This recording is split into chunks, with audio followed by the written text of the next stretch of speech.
And who'd have thought that I'd wake up in the morning and be like, "Yo, you want to be on live stream tonight?" And be like, "Yeah." All right. So we are live.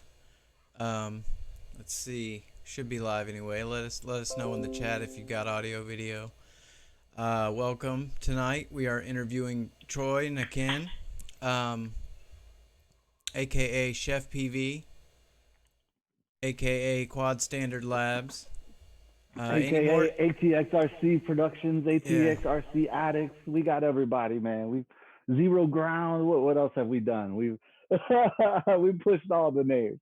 No, Right. yeah, no. Chef PV and Quad Standard Labs for sure. I guess are the two things that still stand up. Well, thank you for coming on. It's an honor to have you on, man. Appreciate it. I don't know about no honor, but yeah, man. Me and you have uh, always had some fun conversations, man. Some stuff to talk about. So Yeah. when you asked me this morning if I could jump on, I thought it was great, and it would be an awesome opportunity just to chat. Definitely, man. I certainly appreciate it. Um, so when me and you go back a ways, and I know quite a bit about, not quite a bit, but I know somewhat about your history. But for those that are watching that don't maybe not have heard of you or don't know where you come from, where did you get your start with the hobby? I mean, where's your very first experience with FPV? Very first experience with FPV. I guess it would depend on what do you consider FPV, right? And so to a lot of people, it's considered this flying a small drone, a certain size, whatever, certain lack of hardware or with hardware.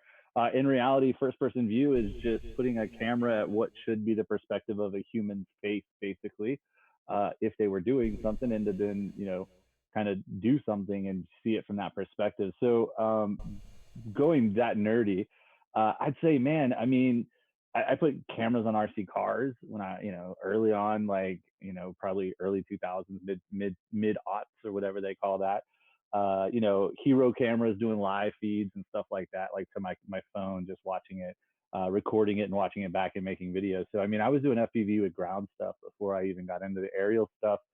And then um, a friend of mine that was like in RC started flying Phantom DJI Phantom 2, like right when it came out. He got one, and uh, he was kind of like an influencer in the ground RC stuff. So I started following him, and he just started like flying it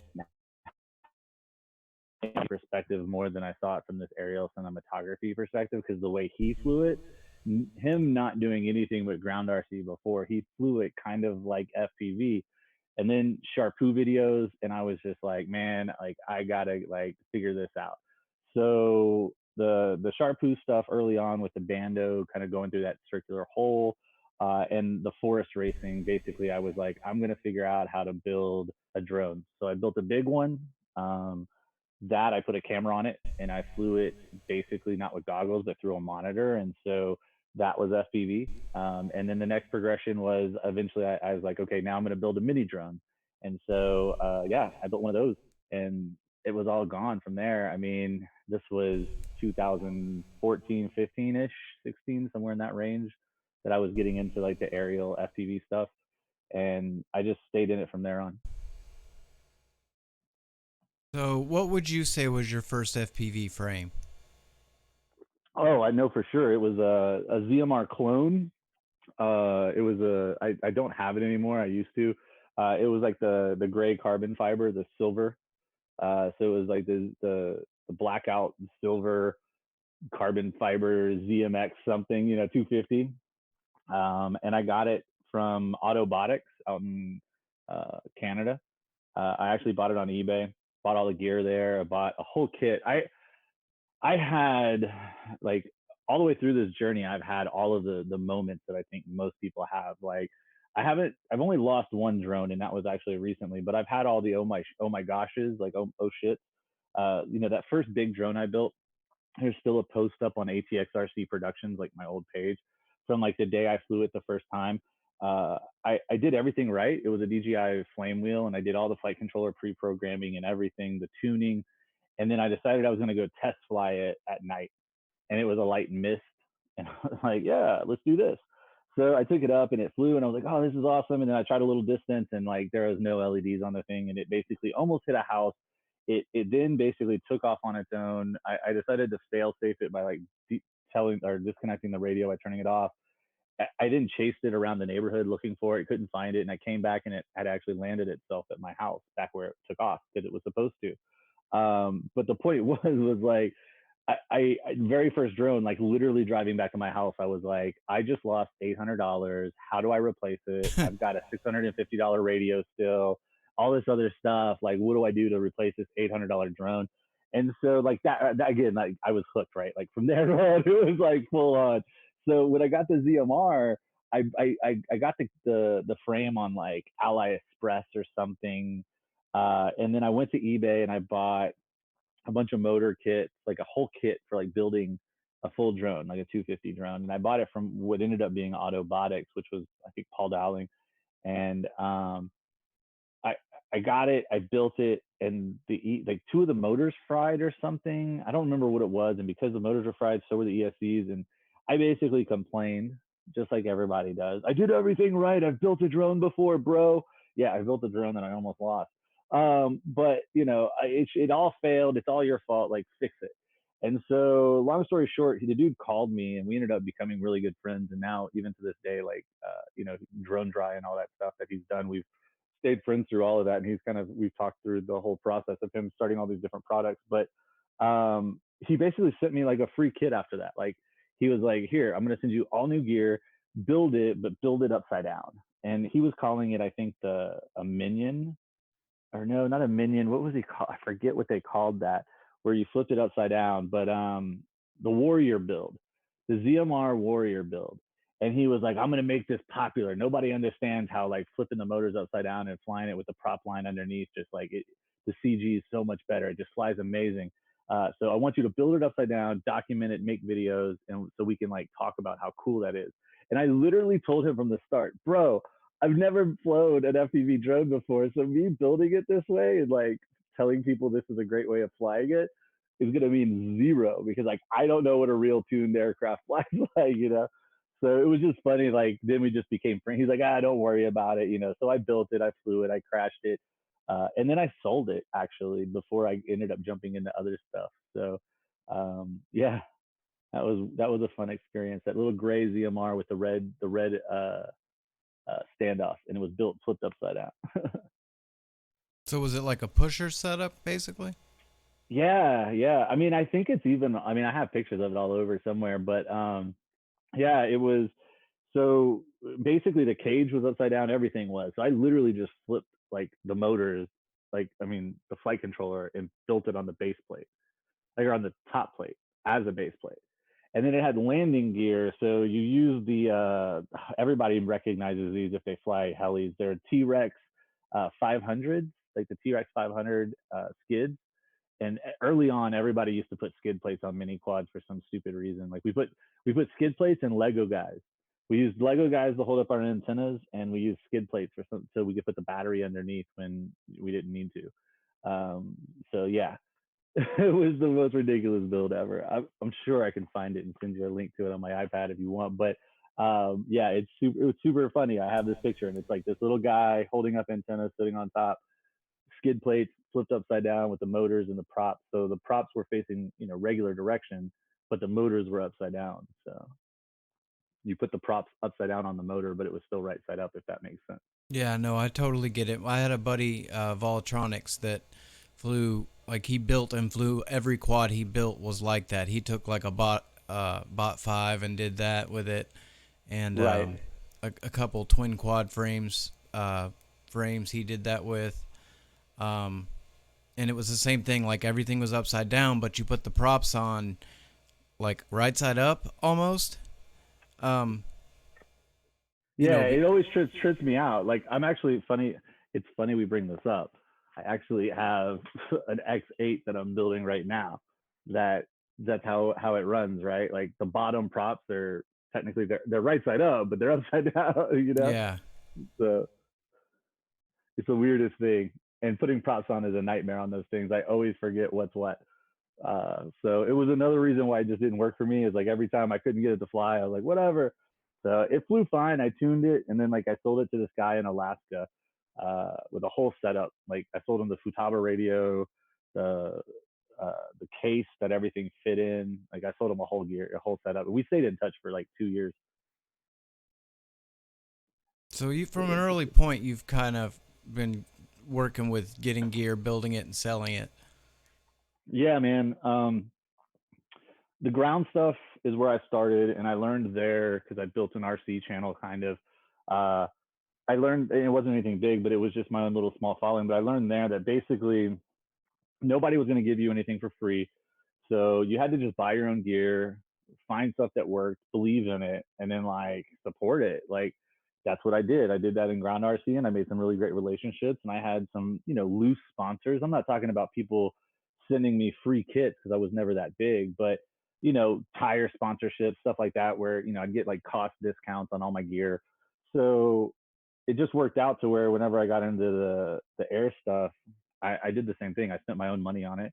I documented it. Put it on video, shared it, helped people on the Facebook forums and all the other forums, and it became I was experienced through going through the gear. I bought into all the hype early on, which early on when we chased the hype early on, it wasn't really hype; it was real. Like when we went from like KKK boards to F3 boards. Oh my gosh. Like it was crazy. We go from, well, I mean, I guess they're the same. I'm not saying that, but point is we went from, the Naze stuff to these true integrated, all based off the omnibus, the F3 and F4 boards. And it was just, that was not chasing hype. That was actually a progressive step. From Opto ESCs, Simon K ESCs we were running back in the day to, these actually for what we're doing, BL Heli programmed ESCs that just opened up the gates for the other programming to go down. And so we didn't chase hype. We followed the growth curve, and then it became everybody was on even playing field because everybody had good gear. So it was just then it became just fun like to do, and so. But the early days were just smashing through gear, man, just building and burning stuff up and figuring out how to make it better. Which you did a lot of.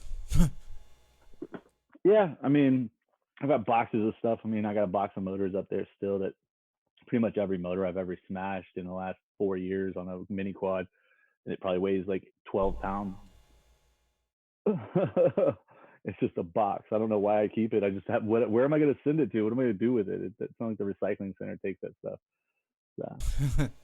Box of So. motors. Got a box of motors Yeah, for you guys. yeah, man.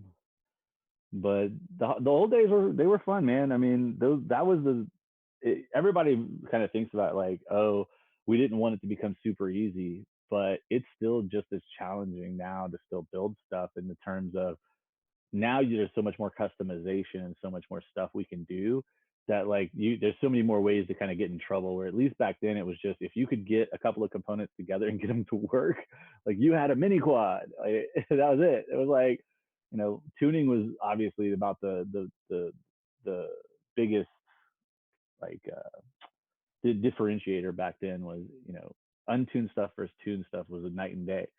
uh, Whereas now it's like it's such a slim difference.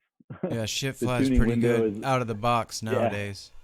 yeah. I mean the software is compensating for everything enough to where as long as you're not smoking motors or ESCs and stuff, which is, I mean, you get this. I'm sure you get a lot of people you help with, right? Like most of the people tend to be people that smoke stuff either because of just improper building or just putting the wrong gear together, or just not recognizing that they have an issue and just like pushing through it because the software lets them a little bit. So Yeah. burning up ESCs and motors is common. I feel like it's the most common thing these days. People get stuck and just push it trying to get it out of the tree or whatever and burn Oh, it it up. drives me nuts, man. I don't use turtle mode at all. Like I would only recommend it in like certain situations. Like, I mean, definitely there's some certain situations I would use it in, but it's just funny because like a lot of clients ask me to like, why didn't you set turtle mode up? And I'm like, you want to set it up, but I'm not going to send you something that the first time you put it in a tree, you're going to call me up and be like, hey, all the motors smoked. Like, sorry, I can't do much about that, man. Yeah, no doubt. So, at what point did you really decide, you were going to try to make a business out of it? That's a good question too, man. I I didn't really know until I did. I always knew I wanted to be in the business. I just didn't know where. Uh, I was in the restaurant game before, and so I moved my way up from learning and earning a culinary degree by learning all the techniques and all the different fancy things to running restaurants at the end of my time there. And so whenever I got into this industry and I was given the opportunity, I knew it was going to be how much information can I stack up, how much experience in different areas can I interweave and put together to first have people hire me, because that was the first goal and I got that. And so I was in the industry about 4 years ago with my first full-time gig, and it was in a totally different space than FPV, but it was because of all of my experience. And so I just continued to do that for other people or other companies for another 3 years, and it just got to a point to where I just asked myself, like, why do it for other people and why not create a brand? And so just because of all the different people I've met and all the experiences I've had, and quite frankly, the friends that I have, that are not really like, hey, we go hang out every night friends, but they're people that I talk about with real people like you, right? Like guys, I mean, we talk, once every few months maybe at best, but when we do, it's usually a meaningful thing. I mean, I've talked to you a few times. We've come really close, and really my own laziness came down to the end, which I prefaced the whole thing with to trying to do a live, a podcast type thing. And so eh, I I've always wanted to get to know everybody I could, understand what everybody did, what everybody's goals were, and what they kind of wanted to do, because that would give me a way to find what I wanted to do. And what I want to do is help everybody I can connect on whatever level they need to not only get their things going and continue to do their things if they are doing it already, like more successfully, but to have everybody more collaboratively working together to just create a bigger industry. Like, it sounds silly, but that's really kind of when I got in the industry. I wanted to be one of those people that just pulled dots together and connected dots and moved things and positioned other people and other things to do things that they'd be, they'd respect me for, and they'd find helpful. Some of them decided to hire me or pay me or do different things. Others, went and did their own thing or turned a different direction and didn't do it. It's totally cool. But by doing all of that, I just, like I said, at the end of the day, said, why am I doing this for other people? I can continue to connect dots, but I can do that under my own brand. And that's just where, people I knew had taught me about branding at that point and how important it was to solidify what you're going to do, put it into a way that people remember it. And so an image and a brand mark, and then just continue to push on that until, if you do the work and the brand is legit, then it all kind of comes together. And so that's where I decided is a year ago to go out on my own and do it. I was in a position to where I needed to find work, and I said, I'm just gonna find work under my own brand. It's Right. that simple, man. I mean, it sounds silly, but it literally was just over a year and 2 weeks ago Do you remember what your that I first gig decided. was after you decided to be official with it? Yeah. Oh, yeah. So, I mean, it depends on what gig means. So, I do a lot of different things, but when I decided like I was going to start a company, I knew I had to find ways to make money. Um, Building drones, as you know, is not going to pay the bills long term, at least not until the only way building drones long term works is two ways. You build a type of drone or a specific drone, and you have an expertise in that thing that people come to you because they're like, yo, people buy from you, they use it, I see it, it's great, I want more, or I want some. Yeah. Or two, you have to just you have to build something so unique that nobody else can build it. And so the second thing is hard to do in a large number. I mean, It's there's not a lot of people expensive out too. there asking. Yeah, there's lots of people out there that I get calls at least like one, twice, two to three times a month. I have interviews or calls or what's called discovery calls with people that want people or companies that want to solve a certain problem, and it's always this big problem, like this big idea solution. I mean, it's a small problem and a big solution, and it doesn't ever really make sense. And so, yeah, there's just not a lot of money there. There's lots of people with ideas, but not a lot of people that want to fork over the money and really develop a new product. They just want to be given something right now. They think that it's just already available. So that's out the question. So I decided, I mean, I've always been into the cinematic stuff. That's where I started, was with these bigger drones where I was flying cinematic kind of GoPros and stuff, and I was shooting. I was flying through the camera to frame it. Like I wasn't flying to fly necessarily. I was flying because the camera was really cool, and like getting these different images, and the imagery that I was seeing was what I really was capturing. So cinematic FPV like was always something that when I saw it coming on, I was pushing it. When I was at Flyno, I put together, before I even actually started at Flyno, I was already working on putting this South by Southwest proposal together where we were going to talk about cinematic FPV, and we did. Like the following year, it got accepted, and we did back in 2018. And so there was lots of different cinematic stuff that I was pushing. When I was working at Flyno, I also helped pull together the deal, and I was the one that put the deal together with Shin Drones for them to start building squirts early on. So when I started my own thing, me and Andy were still close, and so I just continued to build drones. Like, so the first thing I did when you asked how did I start it, was I I had two or three people that I knew wanted Cinewhoop stuff, and so one in particular was like, how much to get going? I'll buy the stuff tomorrow. And I was like, okay. And I told him how much, and he cut me a check basically, and within a couple of days, I shipped him a full drone kit. I didn't make a ton of money off of it, but I made enough to start the company and have a little bit of bucks in my pocket. And so from there, a couple other people, and then I had some friends that, again, leveraging my contacts, I knew were building these large drones that take 25, 28-inch props and giant motors that are basically $20,000 worth of hardware. And I had connections at these hardware companies like T-Motor and other ones that I was able to say, hey, let me help you make a little extra money. So a buddy of mine, within the first 3 days of starting the company, bought $20,000 worth of motors. And again, he totally 100% was like, give me a better price than what I'm getting there. I don't care if it's by a penny.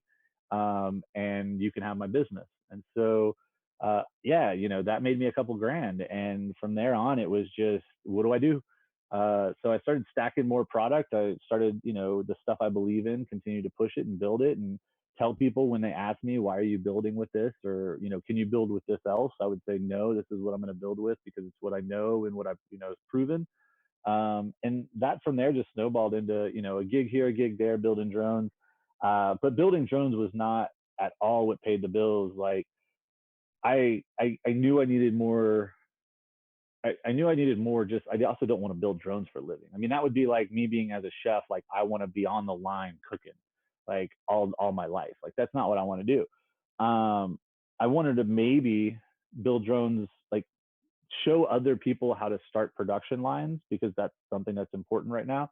Or teach other people just how to navigate the business in ways that they don't know, but they have an idea, and they have a valid possible like business strategy, but they don't understand how to execute it within the market.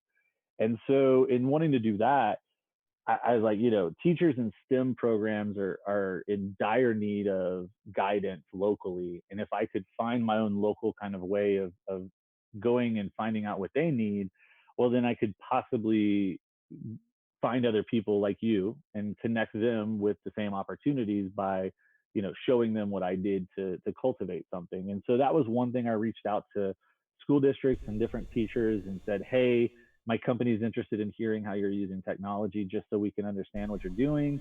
Let me know if there's anything you have questions about or anything you need. And so some people got back to me, and I ended up finding a client that way, that evolved into something totally different. But I started finding projects to just manage.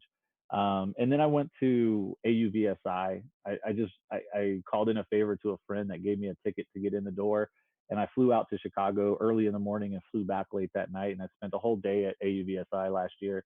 Uh, and by doing that, a few weeks later, man, I got a call from somebody that said they wanted to hire me for a project management position for managing a product. So, that's what started paying the bills. But at the end of the day, I built a ton of drones. Like I built a couple of weeks, just trying to keep up with that stuff, and then we manage these other projects with other people too. So, um, yeah, it's been fun, man. It's been a crazy ride for a year. Oh yeah. So what do you find? What's your favorite part of the job? Being able to just do what I want to do. Hey, my computer is about to. Give me 1 second. Uh, Got a laptop going?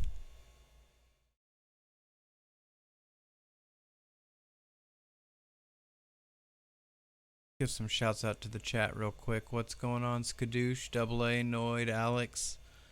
It's good to see you guys. Eric, how's it going, man? Who else we got in there? Kevin, what's up, Kevin? Ryan, exhilarating.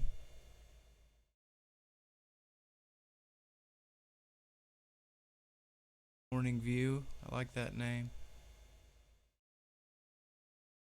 Good to see all you guys. Hope everybody's doing good. 661 FPV in the house. What's up, buddy? Hope all you guys are doing good, staying safe out there. If you guys got any questions for Troy, let me know. Feel free to ask them. We'll try to get them in. Good to see all you guys. It looks like Troy's actually left us. Let's see, here he comes back.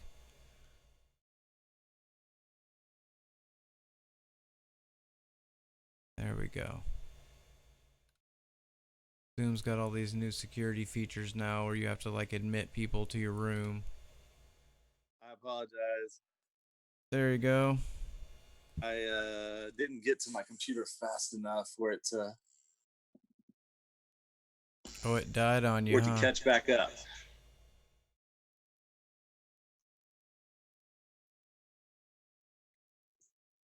No big deal. You gonna stay on this, or you gonna try to get the computer going? I think I'm back up on my computer now. Okay. I don't know if that's going to screw you up. No. Should be fine. Just connect with the computer, and once you get connected with that, we'll close out the other one.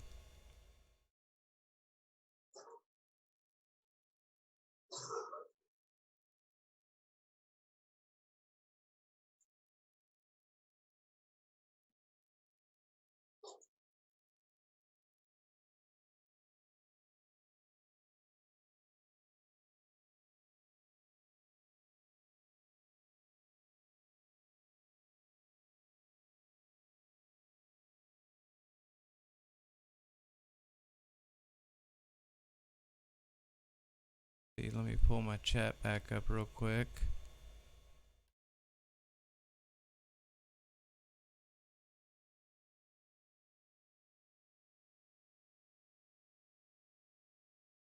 Yeah, Double A, I think his laptop did die.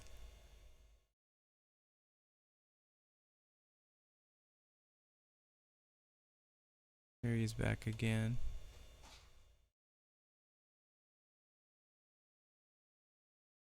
Thanks you guys for sticking with us here through these technical difficulties. Appreciate all you guys. Okay, let's see, he's back. Kind of. Got no audio.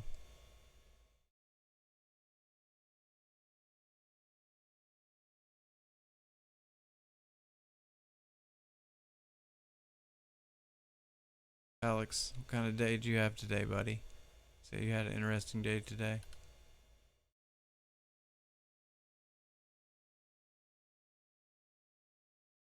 I've actually had more to do at my day job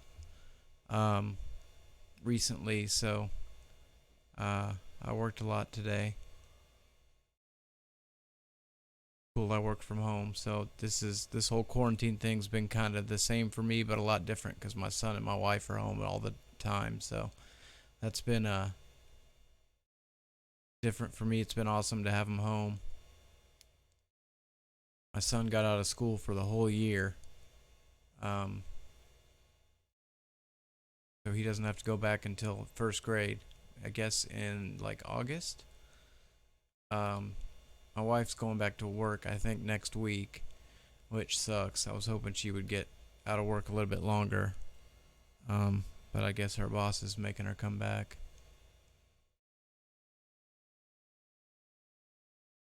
Let's see. Hey man, sorry, dude. There we I go. suck. I'm garbage. No, you're fine, buddy. No big My deal. computer went from like low power to like no power in like 30 seconds. It was crazy. I got like 3 webcams hooked up to it though, and I should have known better, man. It's totally my fault. Yeah, no. Dude, tell us about your day job, by the way. Let's talk about you. um, well, I kind of had similar similar type of thing happen. I lost a job. I got laid off, and at that point, kind of had to make a decision like, do I go back into the workforce in another kind of similar job, or do I try to do something on my own? Because I had, same as you, I've built some pretty decent relationships on the back end with some companies Yeah. and had some work coming from those companies. So I decided to do the drone thing, and drones is somewhat seasonal. You know that, I'm sure. Um, at least for what I'm doing, like the hobbyist person. I wasn't really working all the time with companies. I was also doing repairs and stuff just for individuals, and that's somewhat seasonal. Kind of flows with how the weather is outside. Like if it rains for 3 weeks, you won't have a lot of shit to fix because True. nobody's been flying, you know. But Yep. it never got super steady for me, so I thought, well, I need to learn advertising. So I went looking for like a course in advertising. I was gonna like try to take an online course or something. Yeah, you were telling me about that. Yeah, and a guy that's on my friends list in Facebook posted a job for basically like an ad account manager. And he said, you could do the job without any experience if you were the right person. So I was like, screw it, I'll try to apply for this job with advertising, and if I get the job, I'm sure I'll learn a lot about advertising. And I ended up falling in love with it. Like, it's basically doing Facebook advertising, but it's got all kinds of, neat facets to it, like different targeting and stuff, different types of ads you can run and ways you can do them, and it's just got all these little neat facets. I just really enjoy doing it. So it's like a year later now, and I've been doing that actually more than anything. Um, I ended up taking a job with the company, and it turned into a good bit of hours, and I love it. So that's what I do Nice. during the day. Is Dude, that's run awesome. Facebook ads, and we've been busier because more people are on social media right now. Um, Yeah. Yep. It's one of those businesses or the industries that, yeah, if anything, got more business out of the situation. yeah. Yeah. It's So funny because for me, builds actually did pick up incredibly in the last 2 months. Like, basically, well, it's funny because some people have tapered off. So I had some clients that were like looking at some builds that they had to cancel, or were like, I'm gonna hold off just because work isn't gonna be picking up very very much. So, but I had a couple that like they were so finally able to start testing some things that like they hadn't been able to test because they were so busy shooting that they were just basically ordering drones or buying stuff whenever they needed stuff for certain shoots. So like I had one in particular that basically ordered like everything, like a big drone, like an X8, a micro, and it was like, dude, like before I could get one built, he was buying more, and it was just because he was at home, like cooped up so long, being able to test all these different things. So yeah, it's totally seasonal. Sometimes in the opposite direction that you think, but yeah, definitely something that when the money's flowing or it's that time of year or the flight, the weather's better. People are definitely out there looking for more. yeah, and like I do Armaton's USA service work, dude. There's just not that much. Their shit doesn't break. Um, it's There you go. and it's very rare that it's very rare there's an issue where it's warranty covered. Um, I mean, because there's not that many issues in the beginning, so most of them are warranty, but Yeah. there's not a ton of them. The their drones wherever their warehouse where they build them is doing really well. So Mm. every once in a while, I'll Okay. have to replace an ESC in like a little 3 inch or a 4 inch model, but that's about it. And I've got some customers that I install like their receivers and their drones when they get new drones and stuff like that. Um, they they're kind of regular, customers for that kind of stuff. But Yeah. it's nice because where I took the day job, not only am I getting to learn about advertising and like um, I'm getting paid to do it, but like I can take on whatever drone job I want because I have the time where I'm making my money, so I'm good. And if I want to do Right. something with the drones, I can. I don't have to take every single job that's thrown at me. Um, which I don't know if you've ever were in that position, but when I had to take any job thrown at me, I wasn't very happy. Um, Nope. because you're fixing like people's like total screw up drones. Oh yeah. Um, where it's like you I you might as well it's start over. it's funny because like I spend more time telling people probably no than, and it sounds like I'm a jerk, but I'm not. I mean, I tell them no in a nice way. I explain it to them. I mean, like I said, I get people all the time. They're like, "Hey, I want you to build. I want to use this stack in this and this and this." And I'm like, ugh, I'm not going to put a 30 by 30 stack in this frame, and it just doesn't make sense, first of all, and second of all, I'm not familiar with the hardware. So like i I know what I build with, and it builds really great. The Talon stacks in particular are just what I use, and I'm not name dropping, but everybody knows that's what I use. It just works. I've been through so many of them, and they work. So if a 20 by 20 will fit in it, that's what I'm going to put in it. And I just have to tell people no, and usually it hurts their feelings, but I try to bring it to them in the nicest way. I'm just like, it just isn't what I know. If you get it and something's wrong with it, I can't help you as easily as if it's this. If it's this, I can walk you through anything front to back on it, and if there is a problem with it, I'll take it back and I'll fix it. So yeah, like it's hard when you can't say no. Like you said, you start doing things, you compromise. And so I get people that ask for repairs too, because I technically do. I offer them on my website. Nobody ever looks at my website. They just ask me if I'd be willing to help. 9 times out of 10, I'm able to usually walk them through really quickly, like what they need to know to get theirs fixed.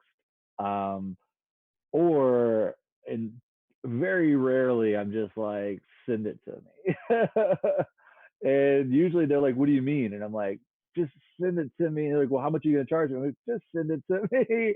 And like, okay. And they send it to me and I fix it and I just send it back to them. I tell them to pay me for shipping, if even that. Because by the time I tell them that, they're one of those people that I can just really see are like, they're us right in the early days where we were right on that cusp of, I'm about to just shove this soldering iron through the board and just be done with it forever, Right. or whatever. You get it, you open it up, you take a couple of pictures, you send it to them, you go, man, these solder joints are not great. Here's a couple of video links, go check it out. Here's this. This is exactly what you did that blew the ESC. I got an old ESC. Let me just fix it for you. Okay, give me $20 to ship it back to you.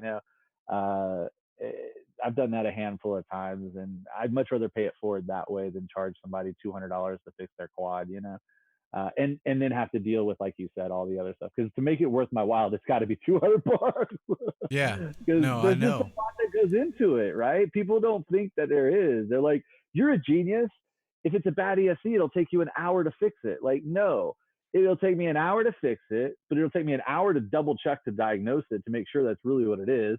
It'll take me an hour afterwards just to verify everything's set the frick up right, and I can go fly it. And then it's going to take me at least another hour to 2 hours round trip and everything, battery charges and all, just to go test fly it. So we're at least 5 hours, bro, and that's if everything goes perfect.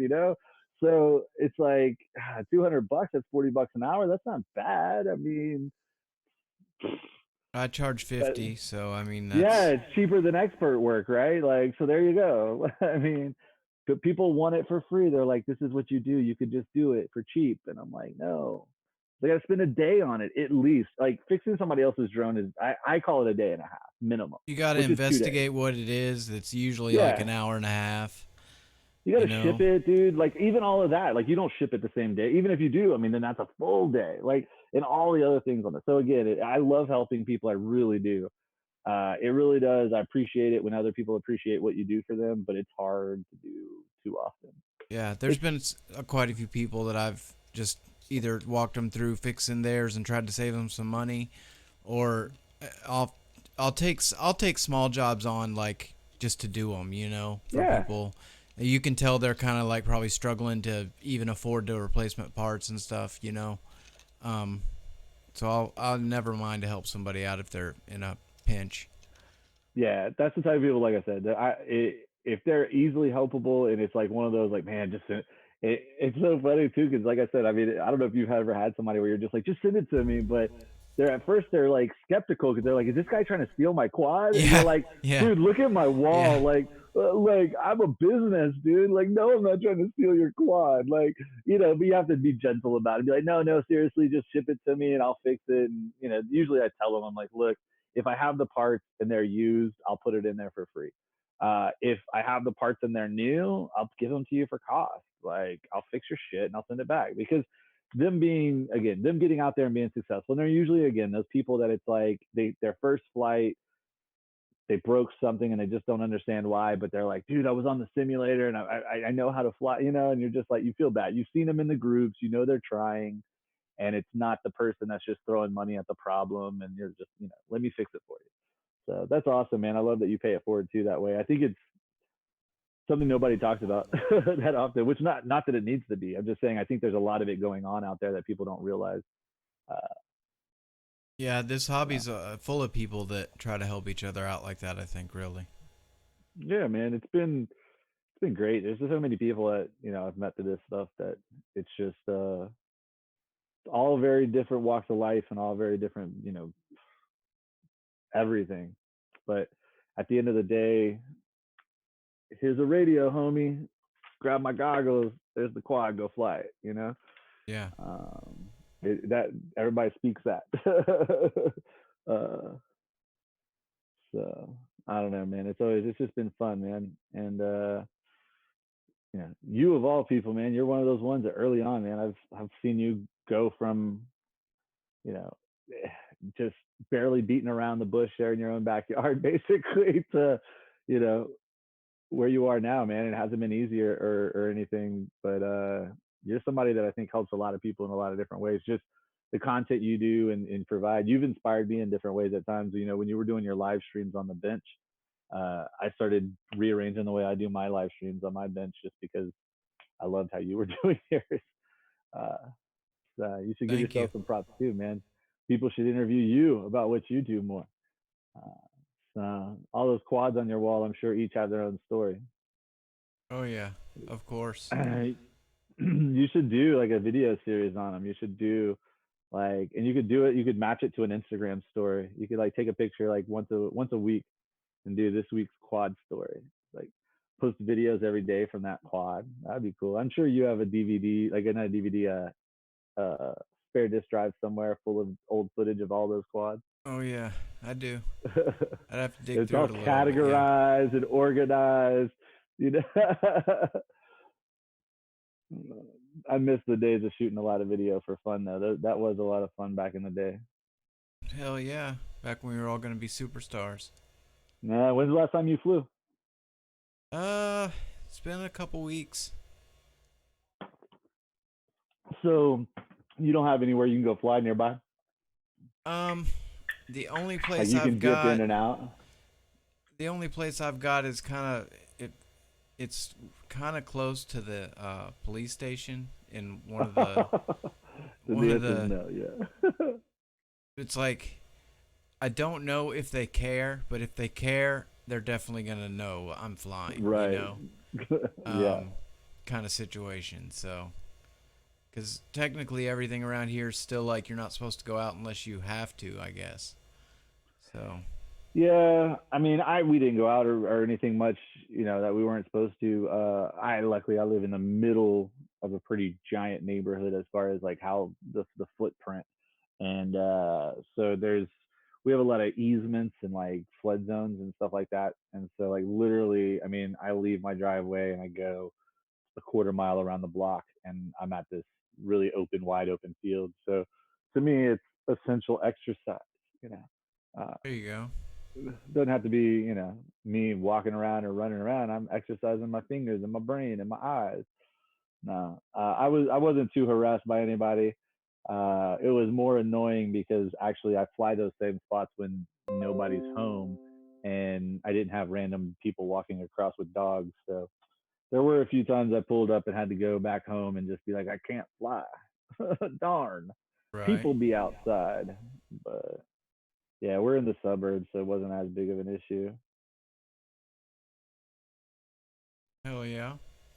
So what's a crazy quad story from your days of operating a quad business? Tell me. You don't have to mention any names, but tell us a crazy story. Like, what do you mean? Like somebody that wanted something? Yeah, sure. A crazy request. Oh, dude, all the time. So I got a buddy. You guys know him. Uh, yeah, I mean, I'm not breaking anything. So Marty over at Hydra FPV, jack of all trades guy. He's an awesome dude.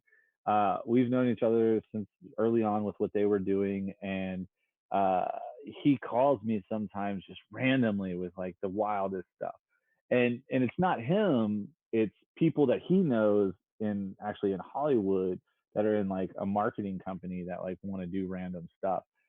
And I mean, without trying to, without breaking too much privacy, like a couple of big movies and stuff that wanted to do some premiere stuff with drones and or some different things with what they thought could be drones, but maybe we ended up figuring out that some other types of things maybe would work better. So anyways, uh just like how do we fly a 35-foot something that looks like it's not being flown by drones, but fly it with drones.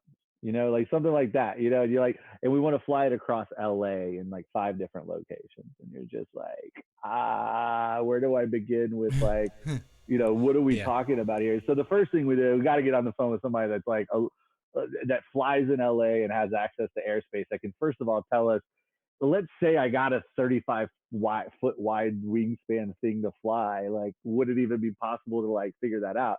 So, getting people on phone calls with that and stuff, it's just always interesting to go through those types of calls where you're like, you start finding out like some of this stuff is possible under the right conditions if you can build something to then do what they want it to do. And then that becomes again, you get a lot of calls of people with big, small solutions, but they're big business ideas. So like they think the solution is is small, but in reality, what they're proposing is this really big like solution that they can like make it smaller. So had a guy one time, he set a call with me, and then we got on a call, and he asked if he could do lunch, and so we went and did lunch locally, and he he basically said that he had been in the medical field for a long time as an ENT or an EMT, and he had made some different devices that had gone into deployment kind of within that field, and he had held a couple of patents for some devices and stuff like that, and he wanted to start looking into drones, and so his idea was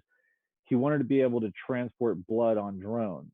But his idea wasn't he wanted to transport blood on drones. He wanted to build an entire company that built drones that then transported blood. And I had to like talk him through like the whole progression of what we were really talking about was I don't need to build the infrastructure of a whole company that basically has to have a network to deploy these things. Like there's people out there already building emergency networks for drones. So we don't need to do that. And there's already companies out there that build drones in mass production. We don't need to do that. What you're talking about is we need a payload that can transport on any drone or specific, or a specific drone, and we can take it and go deliver it. And so, walking someone through that type of stuff where it's like they first fight you at first on it, and they're like, no, no, no, I want to build a drone company, and they're like, no, you don't. You want to build a medical device that contains a drone and like can be contained on a drone and can also contain the blood and then be transported around. Don't worry about the actual how it gets there. There's too many problems there to solve. and you have to manage it for the whole lifespan of the product. You know, like again, you're creating like 5 different companies and putting them together. So just big ideas like that where people have really simple solutions, but then they think that like they have to build this bigger solution to solve that solution. So it's always fun. But crazy stuff, man. Just people call you randomly with the wildest stuff. I don't know. That's about the funniest one I have recent, at least in my head. What's been your favorite project to work on that you can talk about?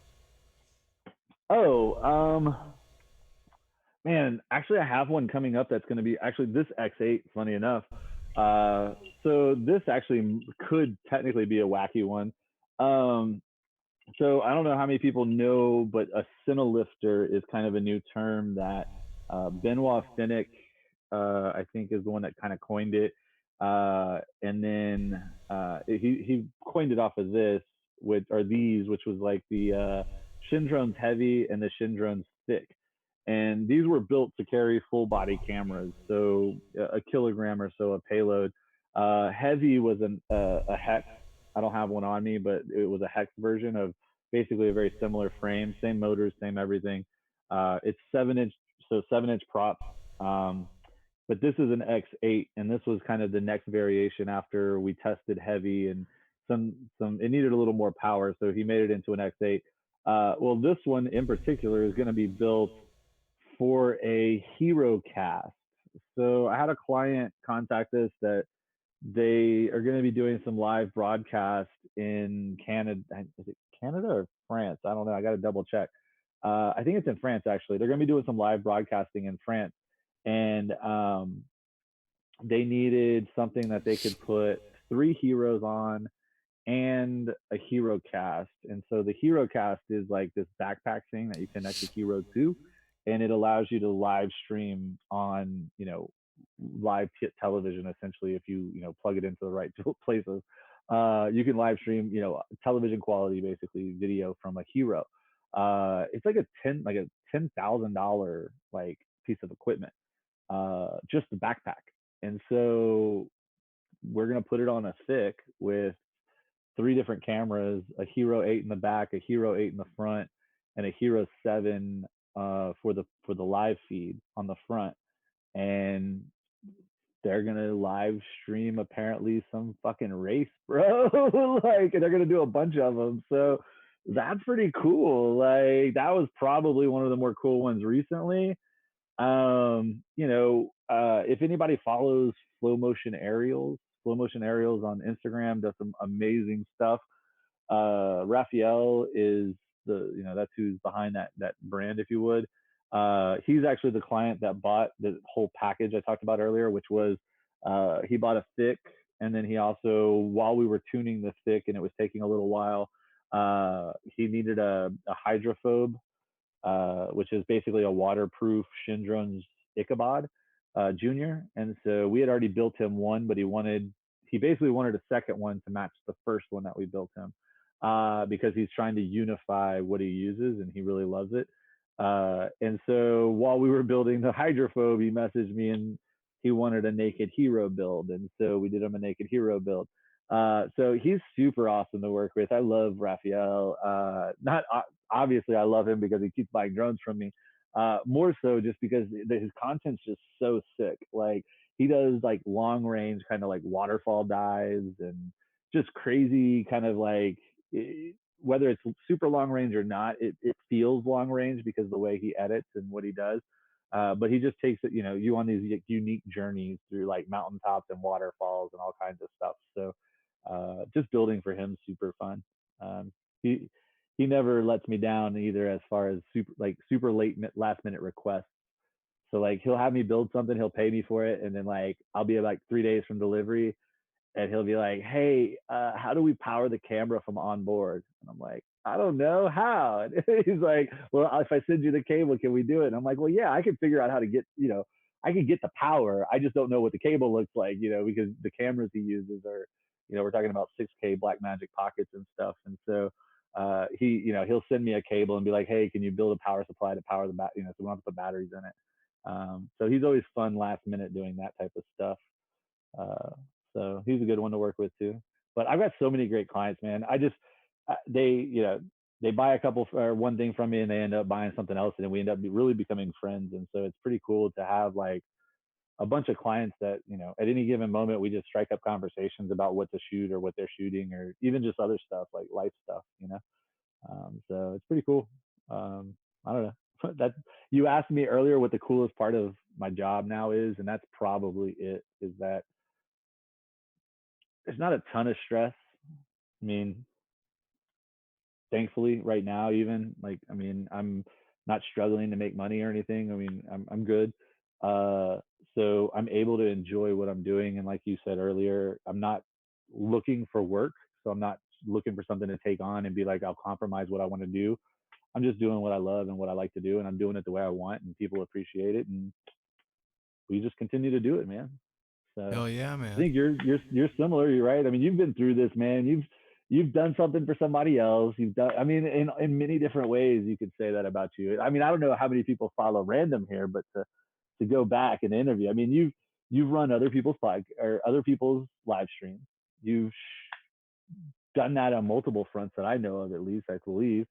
You've worked for other people business wise, and probably shown them how to do different things, customer service and just support and stuff like that, that you're pretty damn good at. Like, it's nice to finally be able to do that with what I know how to do, and for people to appreciate it, and they're not appreciating the other brand, and they're not saying this company is really great because they do this really great, when you know that you're what's doing it really great, that the company's just a company, right? Like, and so Right. now I am what I am. Like, I've always been who I am, man. I think you know this about me. Like, I'm first to admit, if you prove me that I was wrong, I'm damn sure gonna tell you I know. Show me the proof I was wrong. I'll go back and I will eat all the crow and tell everybody that I was wrong. I have no problem doing that. But I'm also just gonna be me usually most of the time, and I'm just doing me, man. Doing what I like to do, what I love to do, and I think, again, much like you, and I mean, guys like you that I've seen work through this stuff have been a bunch of inspiration for me. So, you know, um, Right back at you, man. I hear you. yeah, we still got to do that podcast one day. I mean, like, these live streams are great. I love live streams. Don't get me wrong, but we really need to do a live podcast. I mean, I just want to talk about stuff, man. I mean, sure, it's going to revolve around this other stuff that we do, but man, I think there's so much more to just talk about and like put out there in the world and let people appreciate. And it's not for the money, and it's not for the, I want people to listen to me and all that. It's just, I want to have more conversation. I want for people to be having this conversation, to talk about where we are and what we're doing, and just see what that leads to. I think Right. that's the future. I think this type of stuff, the situation we're in has helped bring it a little bit more to the forefront. We've got even more people doing live streams and Zoom stuff, and publishing it or letting it be seen. So I think it's only going to get more and more where hopefully people start connecting in bigger circles like this, and Right. not for the views, like for us to hang out and talk. Like, being friends these days isn't the same. Like I said earlier, like, I got friends now that they're not people I go hang out with. Like, first of all, most of them I can't. They're states away. Some of them are countries away. Like, I, so we got to find this new medium of like, how do we hang out together and like experience things better. So that's the Yeah. new frontier that we really got to start dipping into and looking at, man, because we don't want to be the old fogies. Like, how do we operate this, kids? And like, our kids are showing us, oh, come on, dad, let me show you how to pull up your visor by just doing this with your fingers, or whatever it is. I was Right. watching that show Upload today, and I was like, dude, that was totally fucking super. I don't know. Have you heard of that show Upload? It's on No. Amazon. You Sounds can check good it though. out. We watched the first episode today, but like, it wasn't what I expected. Basically, it's so much in your face, almost like the changing world, because they're supposedly in the future, but it's like not that much in the future. So like, Right. self-driving cars, stuff like that. But basically, they've created this afterlife, and the afterlife is a digital afterlife where you can go live forever. So like, but you have to like sign away your consent to life in order to get into the afterlife. So basically, if you're dying and they don't think you're going to make it, and you paid for this afterlife thing, you can sign up to be in it, right? And like, dude gets in a car wreck, like in a self-driving car wreck, which basically everybody jokingly is like, nah, that's a mistake, right? And he's like, no, I did. And they're like, that never happened. Like, but it's like in your face ironic that you're like, we're on the age of, the self-driving car and like this digital possible world that we could maybe live in after life. Like, it's just crazy, dude. So you should watch it because it was very interesting. But we were watching that today, and yeah, it the future, like we're gonna blink and the future is gonna change very differently. I think into a different reality. I think we're still on the cusp of being able to grasp it and be a part of it, but we just might be old dude in the club in a couple of weeks or a couple of years.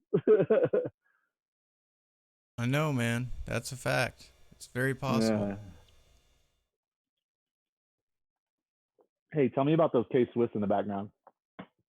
Those are Gary Vaynerchuk special edition K-Swiss shoe. I Those don't know are if you dope. if you know who I Gary missed, V is. dude. I missed. I was trying to get the new J's they dropped today, and I got up an hour late. I I got set my my alarm the son wrong way. some retro fours for his first pair for his Oh, birthday nice. in Yeah.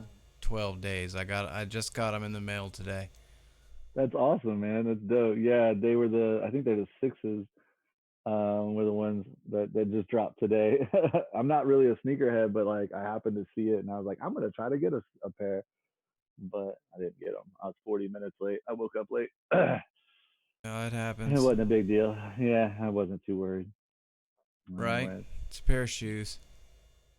yeah, where am I gonna go and wear them, right? I literally was looking at it more of an investment. I was like, I'm just gonna keep them in a box. Sell them twice as much in 10 years. I've never done that, but I mean, I see so many people do it. Yeah, you It kind of could makes sense. with the right Yeah, yeah, ones. Apparently, with the right shoes, apparently it's pretty doable. yeah, yeah. So, tell me about the marketing that you're doing, the stuff on Facebook, the Facebook ad marketing. So, are you are you doing targeted marketing specifically for like other companies? Like, what are you doing? I'm Yeah, interested. yeah. Targeted marketing for other companies.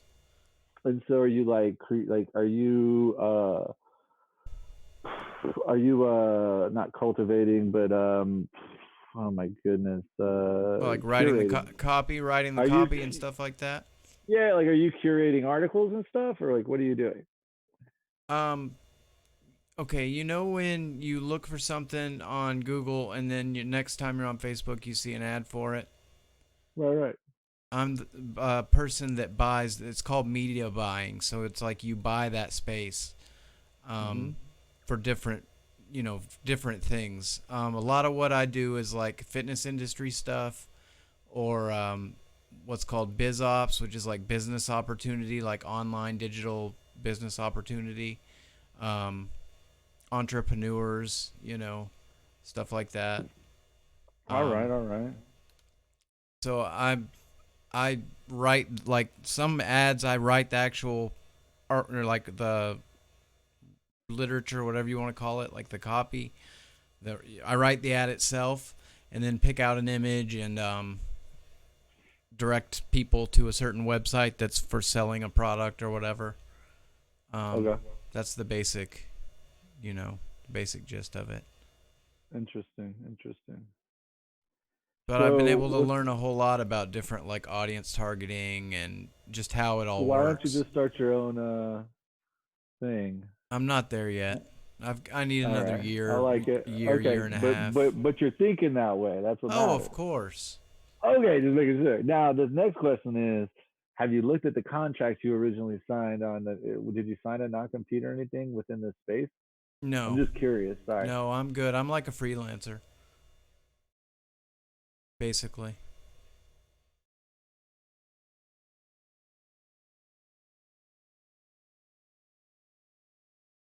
You still Oh, there? yeah, I'm Oh, here. Are you? Can you okay. hear me? Yeah, yeah, I can hear you.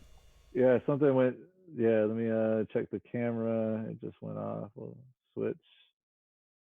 I got a couple of cameras hooked up. It might be my phone. No.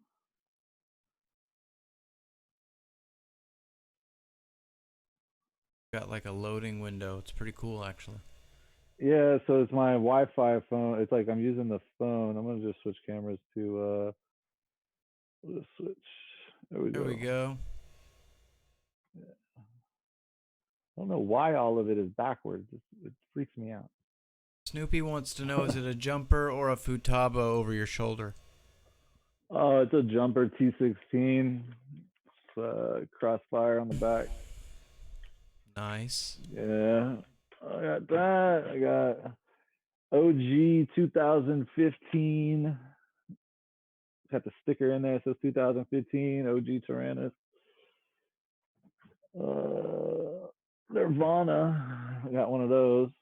Somebody wants to buy this. It's for sale. It's got a built-in crossfire and full module. Yeah, 300 that's bucks. pretty nice. Not a bad deal. Yeah, I got a DJI. So are you full on DJI now? Oh yeah, all my quads, like all the quads I actually have that fly, are DJI. Yeah, I can't fly anything else, man. It's just too great. No, I don't blame you. Have you tried it? No, I can't try it because I want to drop a shit ton You're of one of money those on guys. Yeah, no, I know, man. I know. it. I'm not gonna But fucking do it because I know I want to buy it. yeah, I mean, but like you said, like let's talk through this real quick. All those quads on your wall, you said not that many fly. So it's really not that bad. And if you ever do want to get into it, let me know. I don't get a lot of off, but I do have a dealer price on those. I might be able to help you out here or there. But Okay. yeah, Cool. man. I mean, at the very least, all you need is the goggles. Really, you need the goggles, obviously, and then you don't need the radio, but you just need air units from there. I mean, putting it in one. I mean, try it.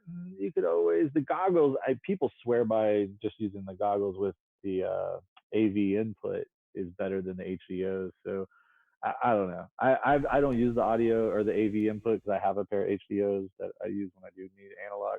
Uh, but people swear by that, and so I don't know. It's to me, it's just there's just no difference, man. I mean, if you're a racer, I get it. I get it. The variable latency here or whatever, but you fly it and you get used to it. And as a freestyle pilot, it's amazing being able to fly with and see everything every time. No problem. No, I totally Um, get it. so, but I I get it. You don't want to try because you'll want it. I got a friend like that. He refuses to. Double A says it's cool, just not for him right now. It is cool though. Yeah, that's about exactly where I'm at with it, Double A. When I get an extra grand in my pocket, then I'll probably upgrade to it. Hey, and totally respectful, dude. I mean, I get it. And again, I didn't convert everything. I mean, I've got quads. The funny thing is, I've got these are analog quads, but this is like the death zone right here. These are like all dead quads, basically. Something's wrong with them, but these are analog quads. I just haven't fixed them Right. because I don't really want to put the HDOs back on. I don't know, man. It's just they're I don't know. It's just good. No, it's It all is what good. it is. But the Cadix stuff, the little Vista unit, man, it's actually even. I was skeptical of it, but it's almost better in some certain situations than the full size unit. So, but So what's your rundown of equipment that you recommend? Flight controller, oh, ESCs, motors. yeah, motors. Pick what you want, man. Fly what you bring. I don't care on the motors much. I mean, if you ask me what I fly, it just depends on what quad we're building. But the Zing or the iFlight stuff. Those motors are great. T motor obviously is awesome. I use Brother Hobby. I mean, I've got a drawer of this. Got about everything in it. Brother Hobby, Lumineer, uh, Talon. These are actually some of my favorite motors. I have technically my own motors that I made with that were basically Hawk Sky V3s. I flew those motors for I flew Hawk Sky, the ATTs. What were they? I don't remember. They had the V2 and the V3s. I flew the V2s for a year, and then I flew the V3s for a year, and then I made my own motor out of the V3s. So I love that. But again, just depends on what. Uh, Stack Talon. I use the Heli Nation Talon stuff. multiple reasons. The ESC is an Acon ESC, which everybody uses also, and the Acon 20x20 ESC is just work. I've run them on everything from 4S to 6S. I've run them on 6 motors, even on 6S. Or, well, I had 2 of them hooked up. I've run them on 8 motors, I mean, on 6S. So just never had an issue with them. Flight controller, same thing. Talon, which Heli Nation has. CL Racing does all their OEM stuff, and so the CL F7 and the CL F4, again, proven hardware. People have been using it for years, including myself. Chang Ling at CL Racing does repair works. If you actually have a CL Racing or a Talon flight controller that's broke, fried, whatever, go to CL Racing's website, and it's a Summit, SUMMIT, Submit RMA, and basically you pay, I think, $4 or $5 or something like that, and you ship them your board with a piece of paper, with your RMA number on it, and then they fix it and they send it back to you. It usually doesn't cost more than the $4 or whatever it is. I think it might have gone up to like $7 now, but so they'll fix your board and send it back to you. So you can't beat that service. So knowing those guys and just flying it for so many different builds, Talon stacks all day. Can't find anything else that's good. DJI, if you're going video and transmitter. Otherwise, Crossfire.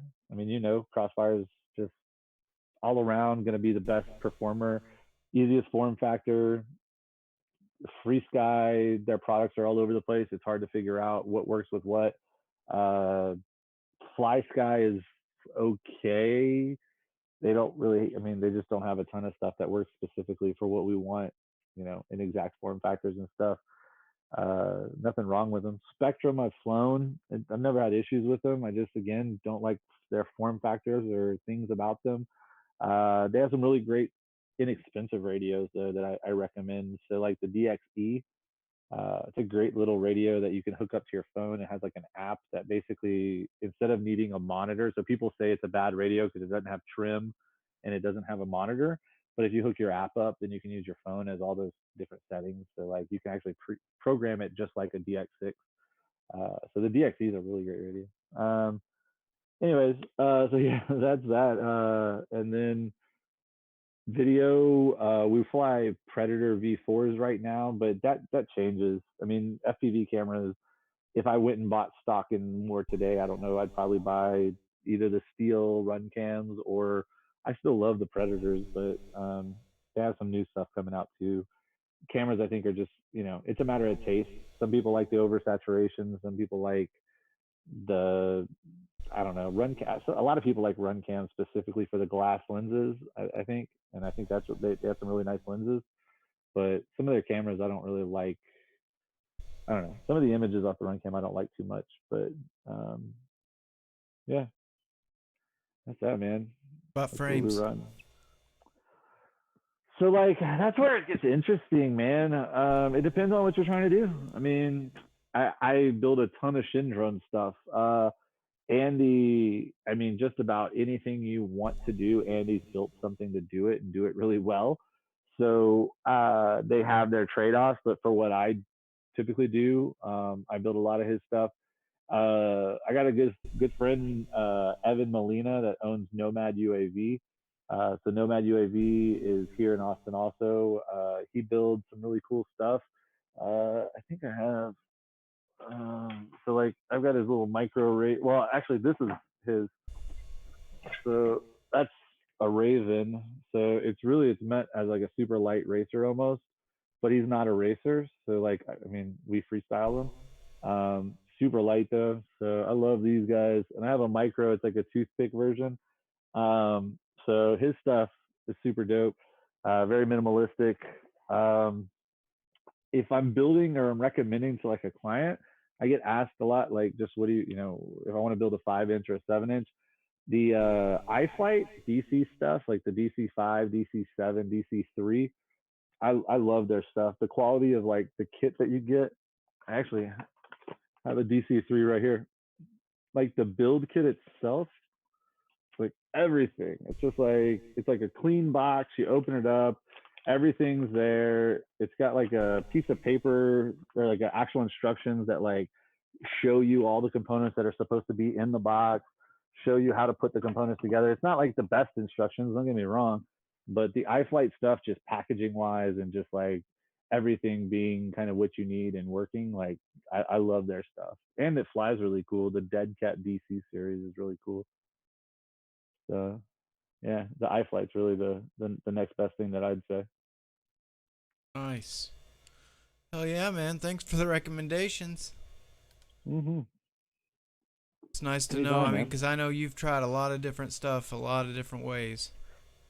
I mean, again, there's lots of great stuff out there. It just depends on what you're trying to fly. For me, I don't get out and fly a lot. In fact, my favorite, my two quads, both both DJI. This is my new favorite thing, and I think that this is like the new hotness is 3 inches. These 3 inches, man, with the DJI kit, the Cadix. So this is a DC3, so it's a dead cat. Mm-hmm. But this thing with an 850 milliamp battery does 5 minutes all day long, if not more, and that's with a Naked Hero on it. So like, it's the new 5 inch. Like we've Show been that hearing Naked about Hero a how little three bit. inches, huh? Show that Naked Hero off a little bit.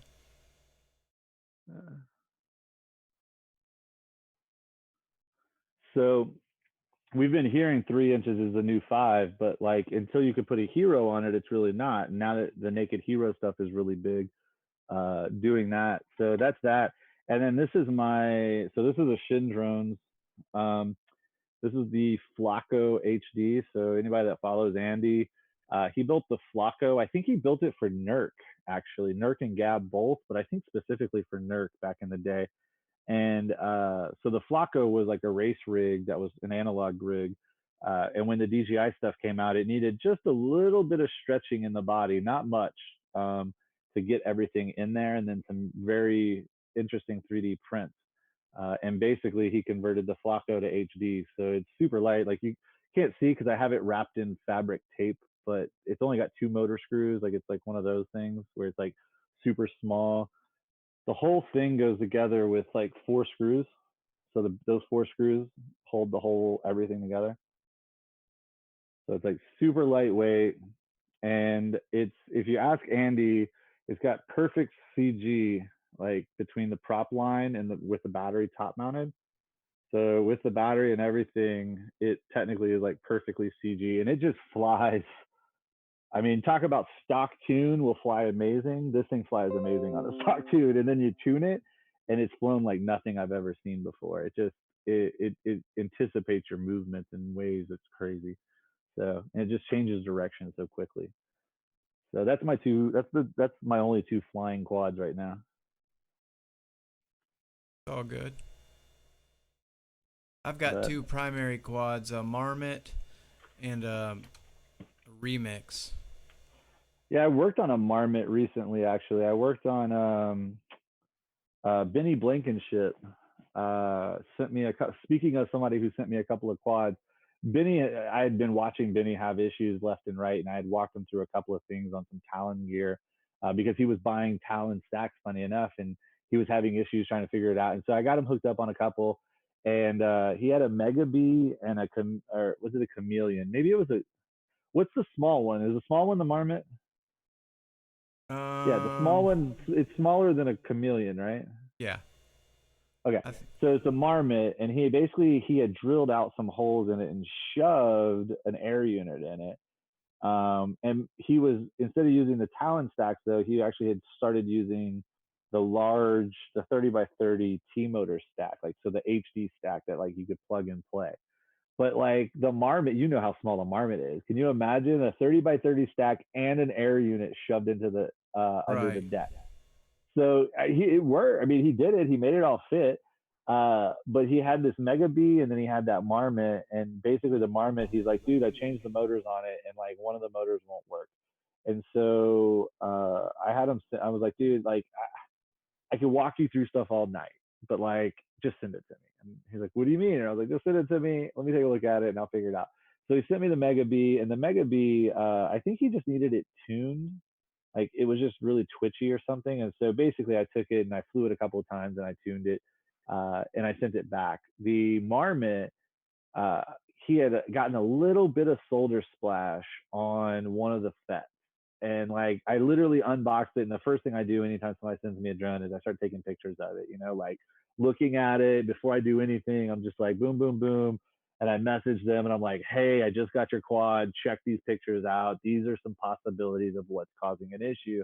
And so when I got it out the box, the first thing I saw is that I looked around all the sets and I'm like, oh, there's one right there, and you can just see solder like bridging all across all three. And I was like, yep, that's the thing. So I snapped it to him, and he's like, oh, that sucks. So, long story short, he got sick, and he had been disappeared for like 2 months basically because of everything going on.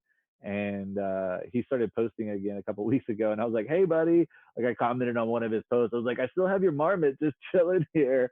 Let me know when you're gonna like send me that ESC to fix it, because he had told me like a while back he was gonna just ship me an ESC. So it was just one of those guys that it was funny. So it was a Marmot, but it's an interesting little frame, man.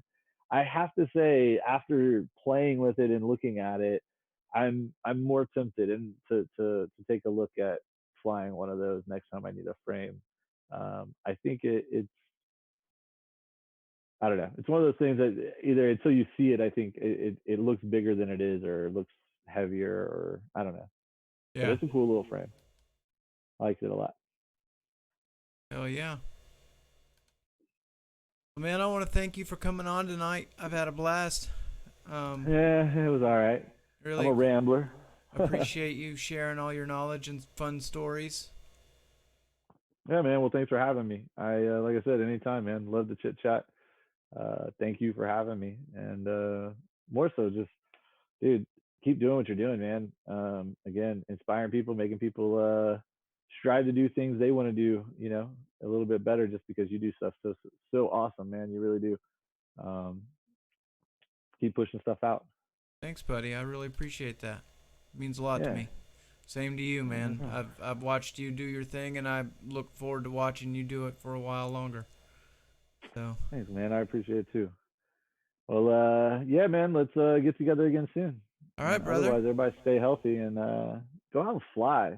I mean, I know you're not supposed to go out and fly, but you can go out and exercise your thumbs, your eyes, your Right. reflexes. Go do it. See what you can do. It's all All right, guys. We'll see you guys next week. Hope everybody stays safe. Love all of you. See ya.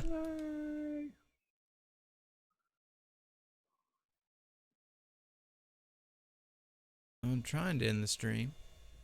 right.